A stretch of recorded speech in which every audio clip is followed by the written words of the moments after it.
El Dalai Lama habla de la reencarnación. Queridos compatriotas tibetanos, dentro y fuera del Tíbet, todos ustedes que practican la tradición budista tibetana y todos ustedes que sienten un vínculo con el Tíbet y los tibetanos. Gracias a la visión de futuro de nuestros antiguos reyes, ministros y practicantes eruditos, las enseñanzas completas del Buda, que comprenden las enseñanzas escritas y las enseñanzas realizadas de los 3 vehículos, los 4 niveles de Tantra y los temas y disciplinas relacionados, prosperaron de manera extensa en el país de las nieves. El Tíbet ha sido una fuente de tradiciones culturales budistas y afines, y en particular ha aportado una gran contribución a la felicidad de un sinnúmero de seres en Asia, incluyendo los de China, Tíbet y Mongolia. Al tiempo que defendíamos la tradición budista en el Tíbet, desarrollamos una tradición tibetana única, que consiste en reconocer las reencarnaciones de los sabios realizados. Esto ha sido de tremenda utilidad para el Dharma y para los seres vivos, y en particular para la comunidad monástica. Desde que el omnisciente Gendun Gyatso fue reconocido y confirmado como la reencarnación de Gendun Drup en el siglo XV, y desde la fundación de la institución del Dalai Lama, llamada Gaden Podran Ladran, se han reconocido una sucesión de reencarnaciones. La tercera, Sonam Gyatso, es la que recibió el título de Dalai Lama.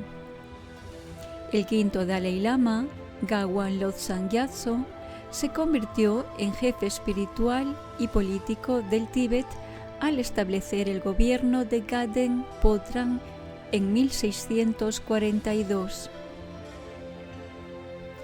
Durante más de 600 años, a partir de Gendun Drup, se han reconocido una sucesión de reencarnaciones inequívocas del linaje del Dalai Lama.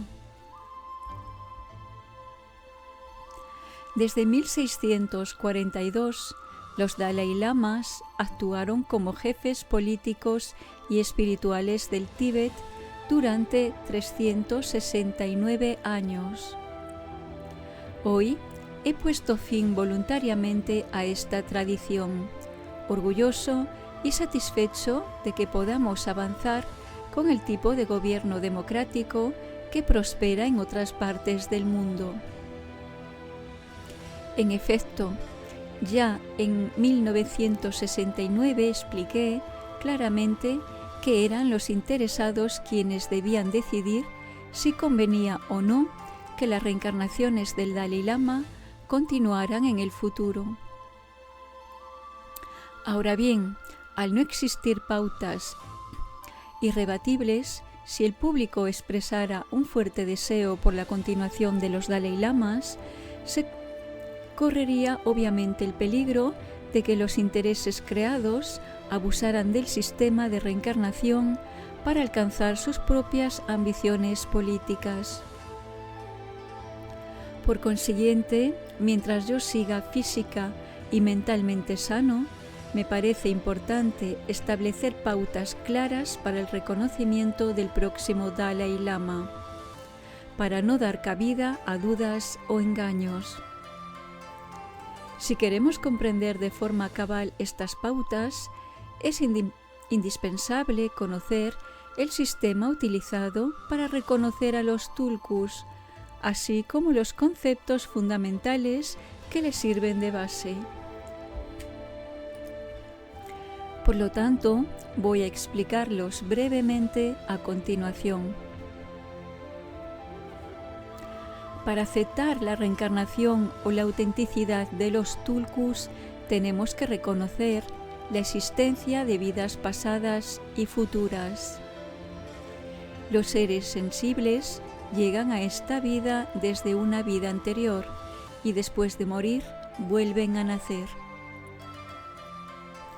Este continuo renacer lo encontramos en todas las antiguas tradiciones espirituales y escuelas de filosofía de la India, salvo la de los Charvakas, una corriente materialista. Algunos filósofos modernos niegan la existencia de vidas pasadas y futuras en base al hecho de que no son perceptibles.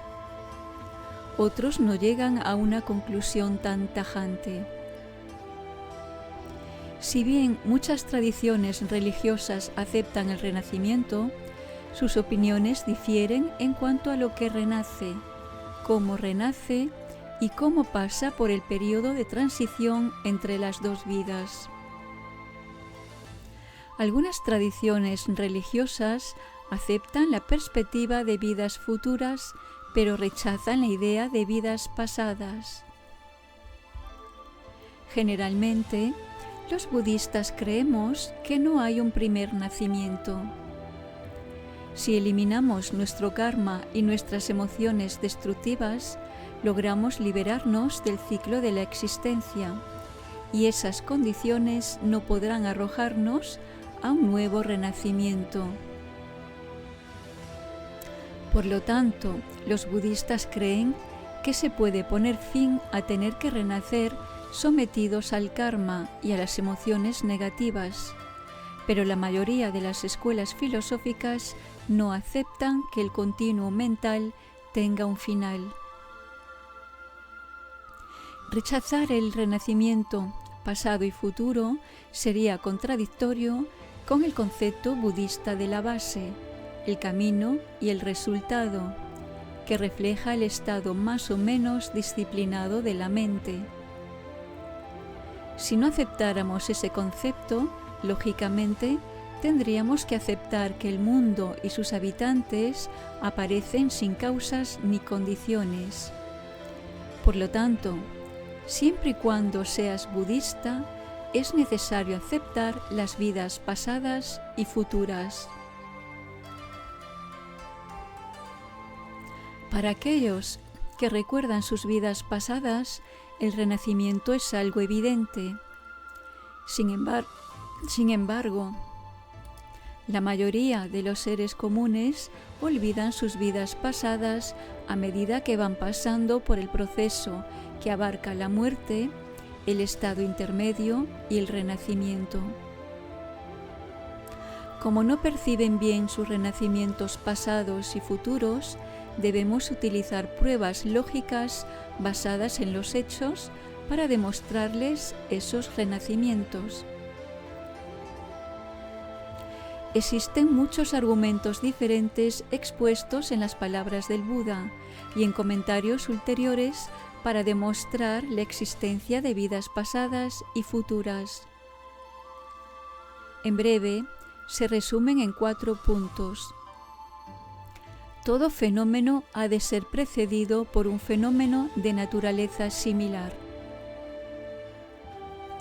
Todo fenómeno surge de su propia causa sustancial. La mente se ha familiarizado con fenómenos en el pasado. Y la mente surge ya con cierta experiencia adquirida en el pasado. En última instancia, todos estos argumentos se basan en la noción de que la naturaleza de la mente, que es la claridad y cognición, deben tener a la claridad y a la cognición como su causa sustancial. La mente no puede tener como causa sustancial cualquier otro ente, como por ejemplo un objeto inanimado. Es evidente, porque la misma lógica, deducimos que un nuevo continuo de claridad y cognición no puede producirse sin causas o a partir de causas de distinta naturaleza. De la misma manera que observamos que no se puede producir la mente en un laboratorio, deducimos que nada puede eliminar la continuidad de la claridad y la cognición sutiles. Que yo sepa, ningún psicólogo, físico o neurólogo moderno ha logrado observar o pronosticar la producción de lo mental a partir de la materia o de modo espontáneo, sin causa alguna. Hay gente que puede recordar su vida anterior, inmediata o incluso muchas vidas anteriores. También pueden reconocer lugares y parientes de esas vidas. Esto no es algo que solo ocurría en el pasado. Incluso hoy día hay muchas personas, tanto en Oriente como en Occidente, que pueden recordar incidentes y experiencias de sus vidas pasadas. El negarlo no es una manera honesta e imparcial de llevar a cabo una investigación, porque se está yendo en contra de los testimonios. El sistema tibetano de reconocimiento de las reencarnaciones es un método auténtico de investigación, basado en la memoria de las personas que recuerdan sus vidas anteriores. Hay dos maneras de renacer después de haber muerto. Se puede renacer bajo el dominio del karma y de las emociones negativas, o se puede renacer por el poder de la compasión y la oración. En el primer caso, debido a la ignorancia, se crea karma negativo o positivo, y sus improntas permanecen en la conciencia. El apego y el aferramiento reactivan esas improntas o potenciales kármicos que nos proyectan a la vida siguiente. Renacemos entonces de modo involuntario en reinos superiores o inferiores. Es así como la gente común va rotando sin parar en el ciclo de las existencias como una rueda que gira. Inclusive en circunstancias como estas, los seres comunes pueden dedicarse a prácticas virtuosas en su vida diaria, con diligencia y una aspiración positiva. Así se van familiarizando con virtudes que podrán reactivarse en el momento de la muerte, dándoles los medios para renacer en un reino superior de la existencia. Por otra parte, los bodhisattvas supramundanos que han alcanzado el camino de la visión no renacen bajo el dominio de su karma y sus emociones negativas, sino por el poder de la compasión que sienten por los seres vivos y las oraciones dedicadas a los demás. Pueden seleccionar el sitio y el momento de su renacimiento, así como sus futuros padres. Este tipo de renacer para una vida únicamente dedicada a los demás es lo que llamamos renacer por el poder de la compasión y la oración.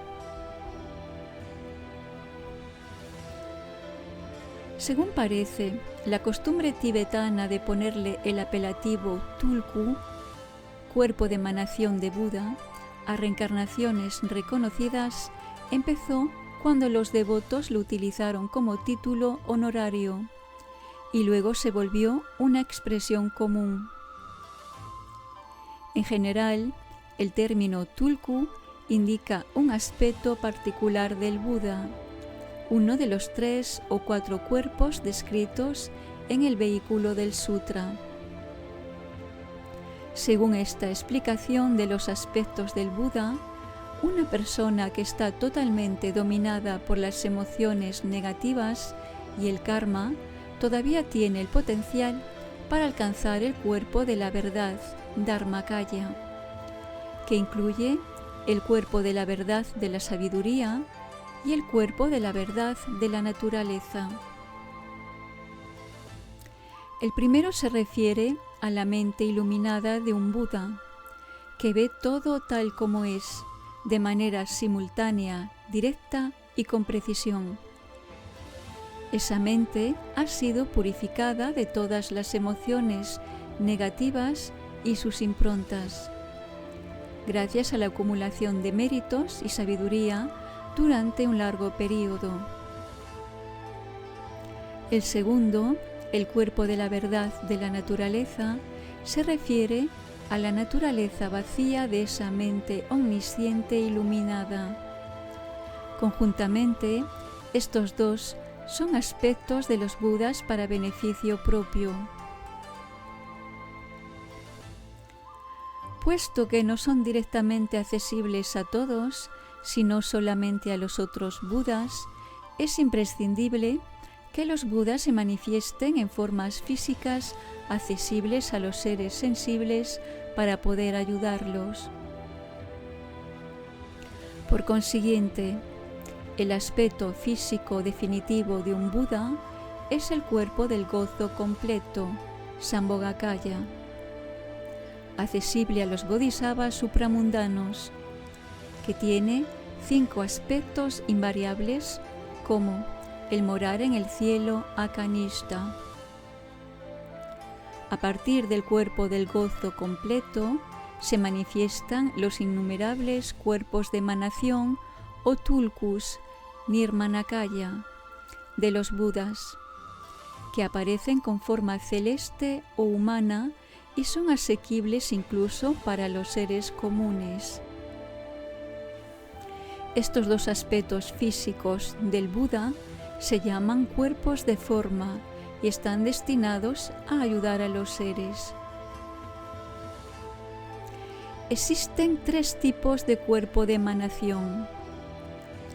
El cuerpo supremo de emanación, que es como el Buda Sakyamuni, Buda histórico que manifestó las 12 hazañas de un Buda, como nacer en el sitio escogido por él mismo, etc. El cuerpo artístico de emanación, que sirve a los demás al manifestarse como artesanos, artistas, etc. Y el cuerpo de emanación encarnado, que permite al Buda aparecer con formas tan diversas como seres humanos, deidades, ríos, puentes, plantas medicinales y árboles para ayudar a los seres. De los 3 tipos de cuerpos de emanación, las reencarnaciones de maestros espirituales reconocidos llamados tulkus en el Tíbet pertenecen a la tercera categoría.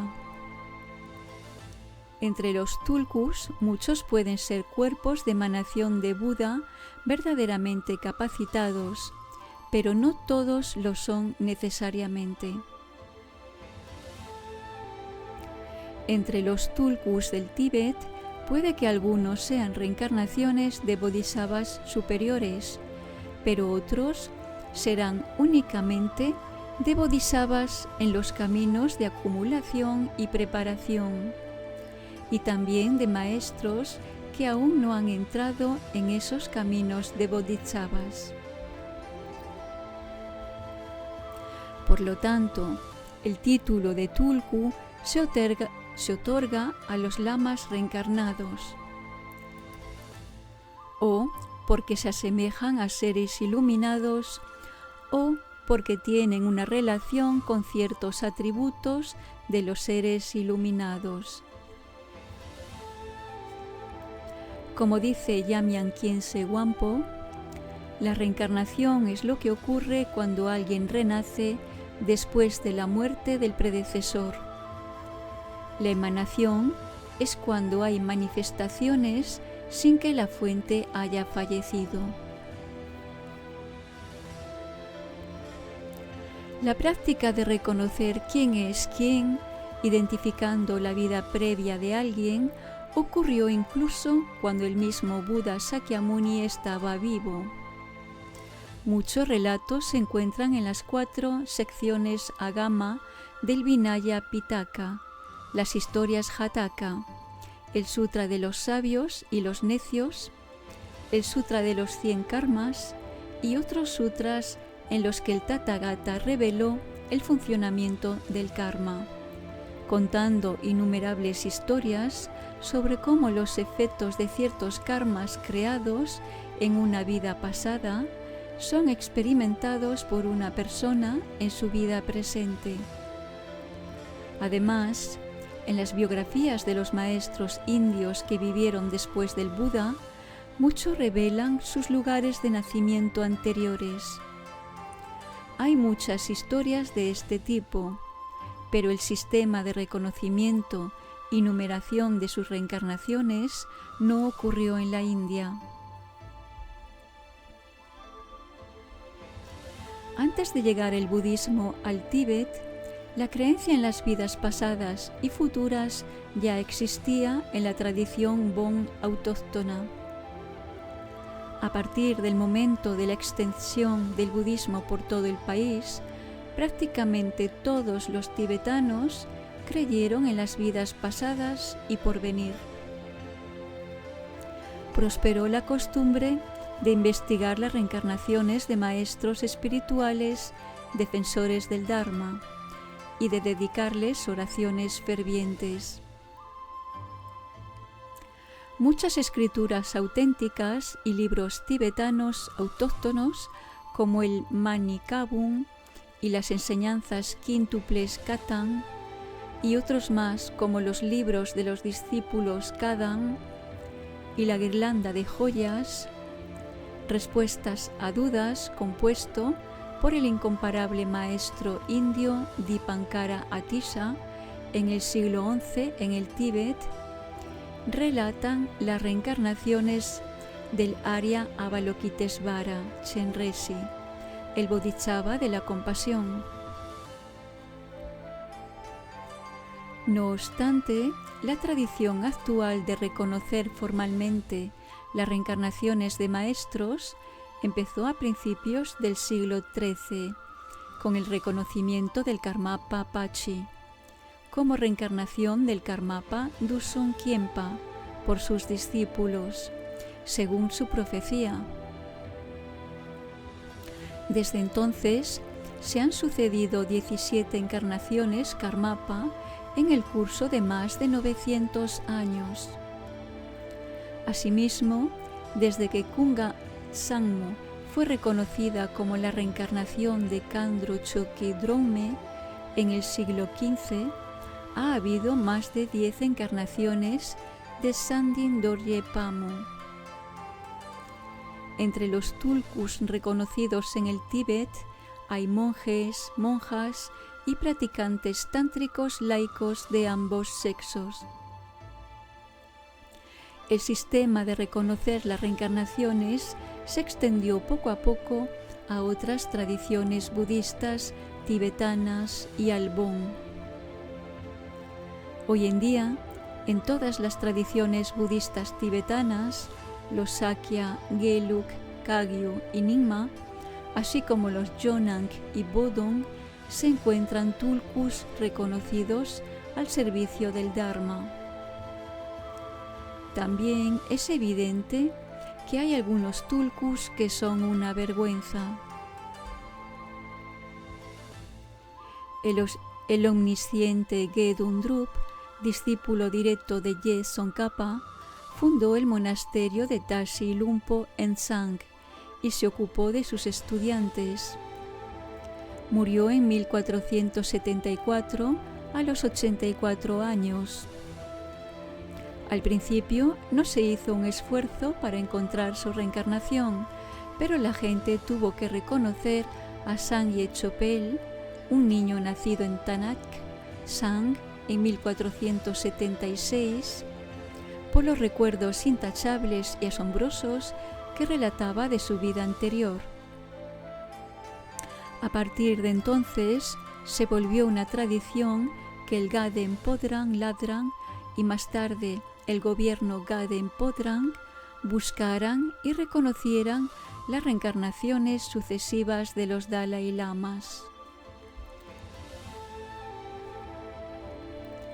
Una vez creado el sistema de reconocimiento de los tulkus, se desarrollaron diferentes maneras de proceder. Entre las más importantes se encuentran el hecho de que el predecesor dejara una carta con predicciones, instrucciones e indicaciones sobre lo que podría ocurrir, el que una reencarnación relate y hable de su vida anterior con detalles exactos, la identificación de pertenencias del predecesor y el reconocimiento de personas allegadas a él.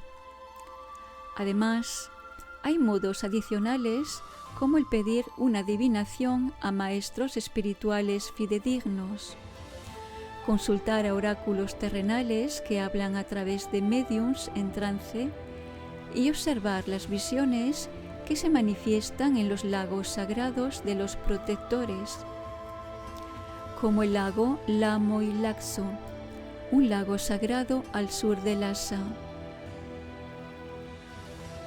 Cuando se presentan más de un candidato al reconocimiento como Tulku y se vuelve difícil decidir, existe la práctica de tomar la decisión final por adivinación, utilizando el método de colocar bolas de masa de cebada, Zentak, delante de una imagen sagrada e invocar el poder de la verdad. En general, una reencarnación significa que alguien renace como ser humano después de haber muerto. Los seres sensibles comunes normalmente no pueden manifestar una emanación antes de morir, Madek Tulku. Pero los bodhisattvas supramundanos, que pueden manifestarse en centenares o miles de cuerpos a la vez, sí pueden manifestar una emanación antes de morir. Entre los tulkus reconocidos por el sistema tibetano hay emanaciones que pertenecen al mismo continuo de conciencia que el predecesor, emanaciones relacionadas a otras por el poder del karma y de la oración, y emanaciones que surgen como resultado del nombramiento y la consagración. El propósito principal de una reencarnación es de manifestarse para proseguir las tareas inconclusas de su predecesor en pos del Dharma y de los seres. En el caso de un lama que es un ser común, en vez de una reencarnación que pertenezca al mismo continuo de conciencia, otra persona cuya relación con ese lama se basa en karma puro y oraciones podría ser reconocida como su emanación. Otra posibilidad es que el lama nombre como sucesor a un discípulo suyo o a una persona joven que llegará a ser conocida como su emanación. Como existen estas posibilidades en el caso de un ser común, es factible que antes de que muera deje una emanación que no sea del mismo continuo mental. En algunos casos, un gran lama puede tener varias reencarnaciones simultáneamente, como por ejemplo encarnaciones del cuerpo, de la palabra y de la mente, etc. En estos tiempos ha habido emanaciones muy conocidas antes de la muerte del predecesor, como la de Dujon Yidral Yese Dorje y la de Chogye Trichenga Wankiem Rap.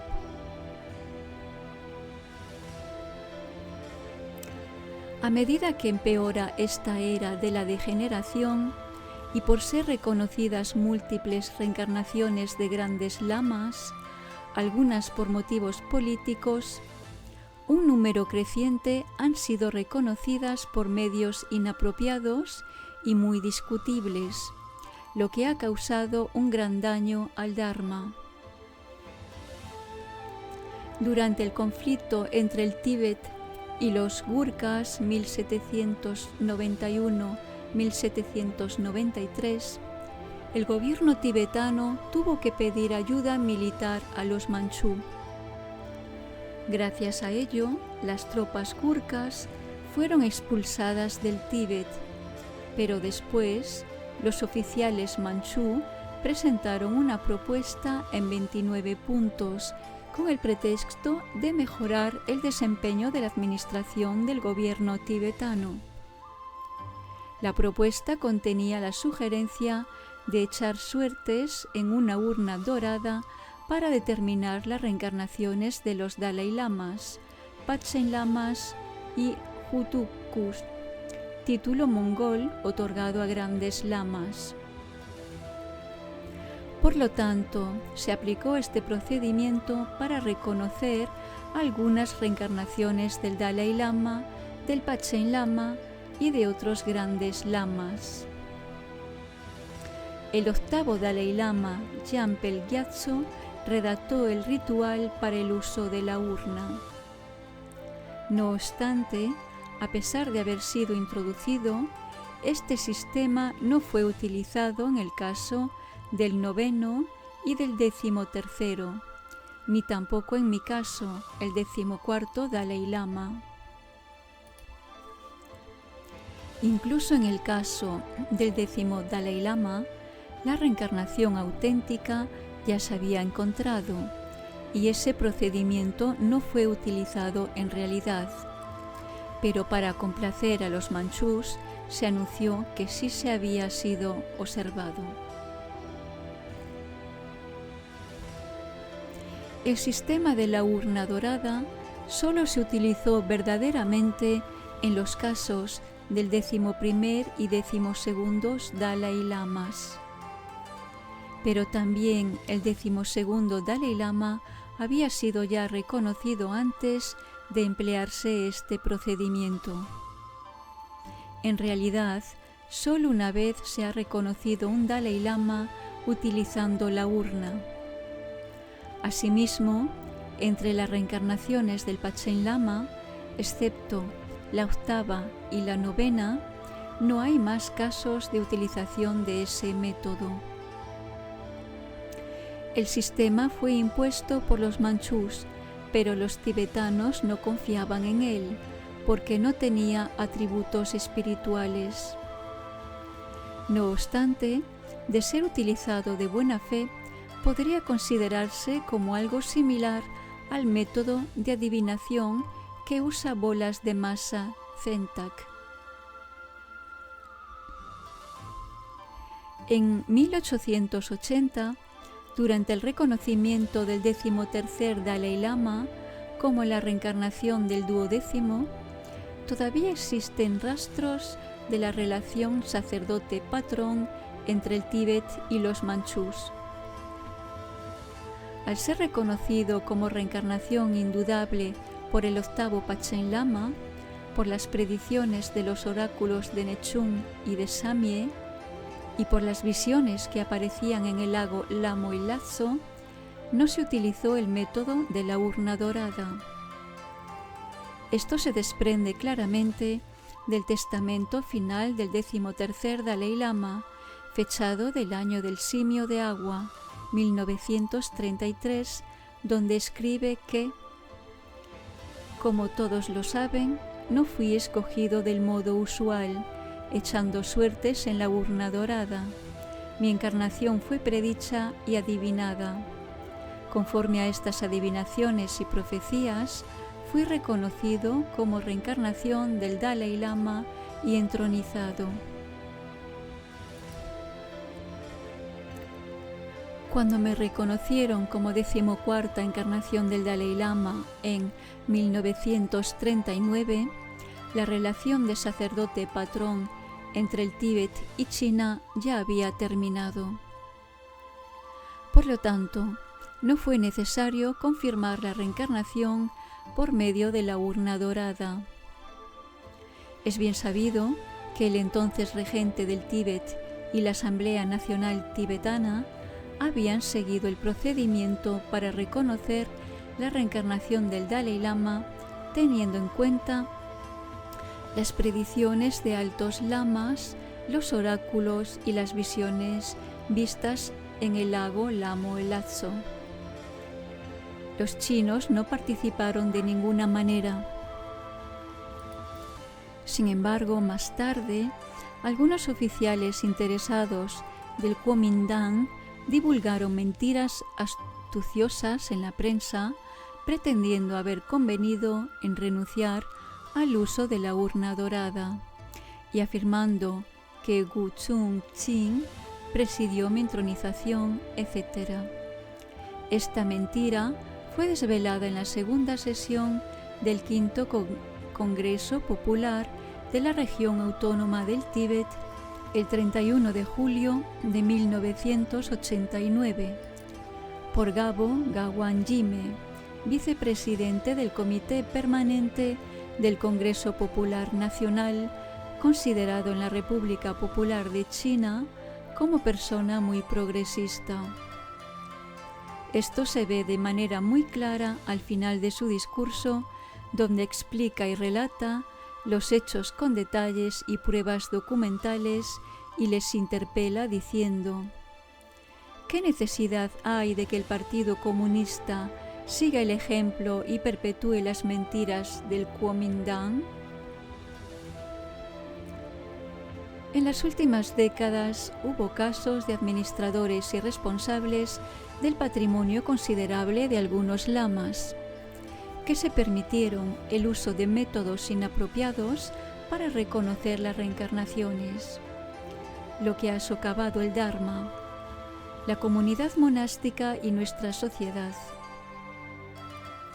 Además, a partir de la era Manchú, las autoridades políticas chinas han utilizado repetidas veces diferentes métodos falaces para intervenir en los asuntos tibetanos y mongoles, sirviéndose del budismo, de maestros budistas y de tulkus como instrumentos de sus políticas. Hoy, los dirigentes autoritarios de la República Popular de China, quienes, como comunistas, rechazan la religión, pero no dejan de inmiscuirse en los asuntos religiosos, han ordenado lo que llaman una campaña de reeducación y han publicado la Orden número 5 sobre el control y el reconocimiento de las reencarnaciones, entrada en vigor el 1 de septiembre del 2007. Esto constituye un escándalo y una vergüenza. La imposición de varios métodos inapropiados para reconocer las reencarnaciones con el propósito de destruir nuestras tradiciones culturales únicas está causando un perjuicio difícil de remediar.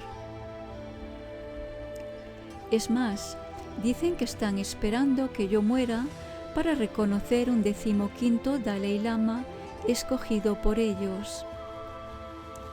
Las reglas y reglamentos adoptados recientemente y sus declaraciones ulteriores demuestran de modo muy claro que tienen una estrategia pormenorizada para engañar a los tibetanos, a los seguidores de la tradición budista tibetana y a la comunidad internacional.